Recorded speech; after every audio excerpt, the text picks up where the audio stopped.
Glorious Hill.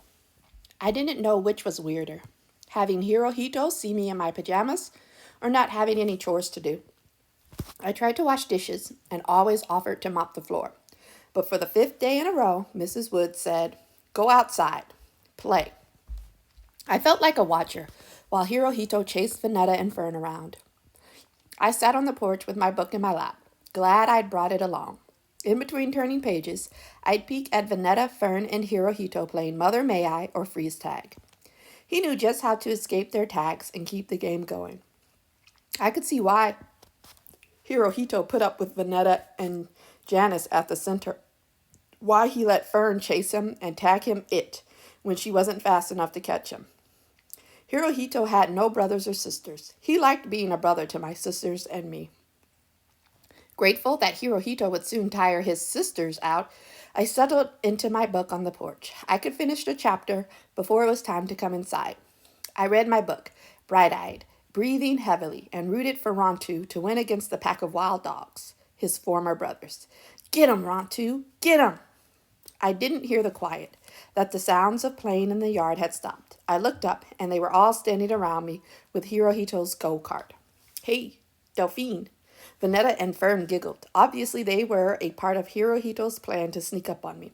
He smiled, pleased to have caught me unaware. "Want to try out my go-kart?"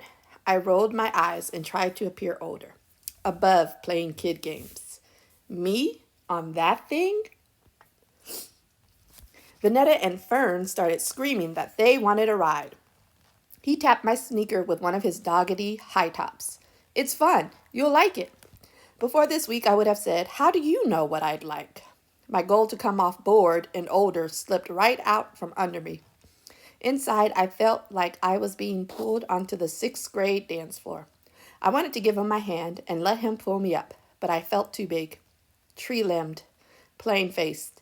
I'd probably look silly on that go-kart, just like I'd look silly matching steps with some boy in the multi-purpose room at school.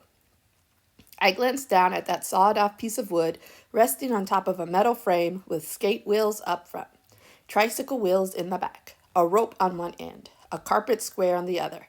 I had never seen Hirohito sit on the carpet square. He always rode belly down, arms spread out, and hands gripping the T-bar.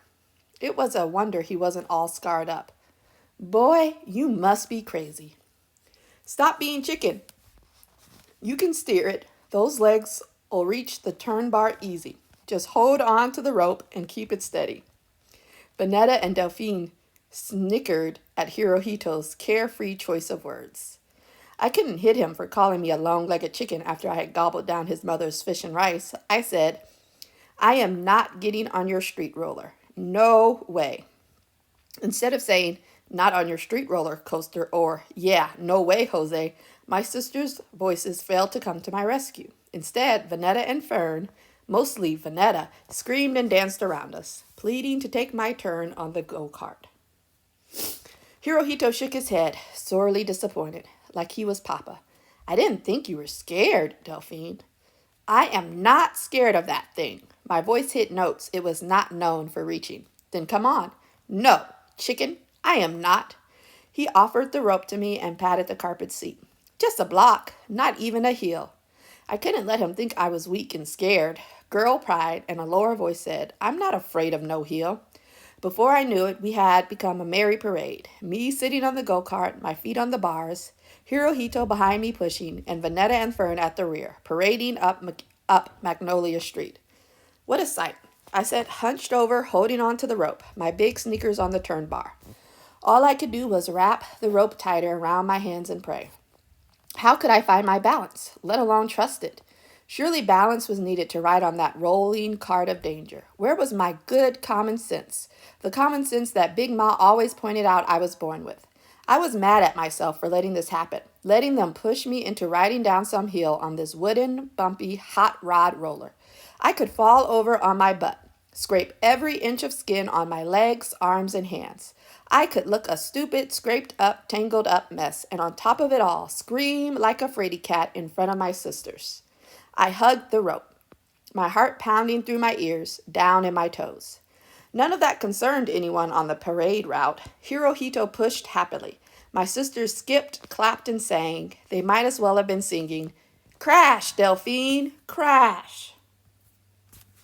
Then Hirohito stopped pushing. Now the tips of my fingers pounded. We were at the top, the very, very top of the hill. Hirohito looked at me like this was all fine. Not like he was getting me back for being mean to him. My knees would knock if they weren't frozen. I wanted to get up and walk away. "Don't worry, it's safe," he said. "My dad built it. It's sturdy and has no splinters. He sanded it down for days. Good job, right?" "Right," I said. "I helped him. He turned the T part so it swiveled. Real axle for the turns. It's good for racing." "But don't worry," he said again. "You just have to go straight. Keep it steady." He nodded and smiled. My dad's great. I doubted he meant to get all girly talking about his father. He caught himself and changed his voice. "Ready, Delphine?" I didn't answer. He said, "Use your sneakers to slow down, then stop. Just drag." Then he lifted my foot and put it in the right position, the position that would turn the heels of my sneakers as doggedy as his.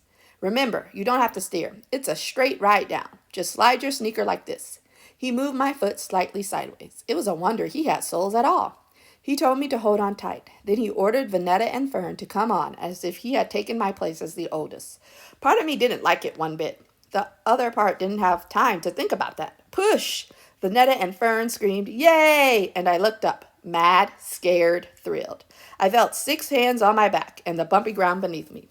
With all that rumbling, my head spun with the sheer craziness of it all. Being pushed down the street, my sisters and Hirohito cheering and pushing and letting go, and time not ticking but racing away. It was too late. Too late to jump off while the go-kart rolled, its steel skate wheels hitting every bump and pedal on the sidewalk. I leaned left and right, trying to find my balance. Then forward, left, right, and forward, my drawn-up knees helping to keep me steady. There was a curve in the sidewalk, not exactly straight, like Hirohito told me. To me, it was winding and dangerous, like the Chinatown Dragon. As the go-kart went faster, I felt the rumbling of the wheels hitting the concrete underneath me. I screamed. So loud, I startled myself. I had never heard myself scream. Screamed from the top of my lungs, from the pit of my heart. Screamed like I was snaking and falling. Screamed and hiccuped and laughed like my sisters, like I was having the time of my life, flying down that glorious hill. Vanetta, Fern, and Hirohito had run after me, but Hirohito had outrun my sisters and met me at the other end. When we were all together, Hirohito led the parade of him, Vanetta, and Fern, hooting and dancing around me.